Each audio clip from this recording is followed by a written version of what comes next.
Hello everyone.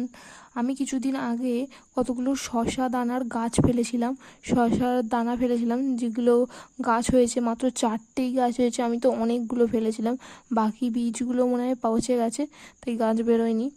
আর দুটো চারা এনেছি আমি, এই দুটো চারা আমি আমার ছাদেতে বসাবো বলে এনেছি, আর বাকি দুটো চারা আমাদের জমিতে বসানো হবে।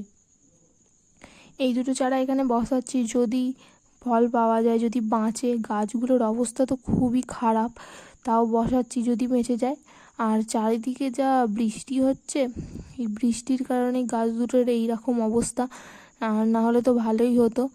আর চারদিকে যা বৃষ্টি হচ্ছে, আর চারদিকে তো বন্যা হয়ে যাচ্ছে, তো আমাদের দিকটা এখনও পর্যন্ত বেঁচে আছে, কিছু হয়নি, এখনও বলাও যাচ্ছে না। আর গাছগুলো যাতে পড়ে না যায় বৃষ্টির জলের কারণে, তাই আমি দুটো লাঠি পুঁতে দিয়েছি। আজকের মধ্যে এই পর্যন্তই, বাই।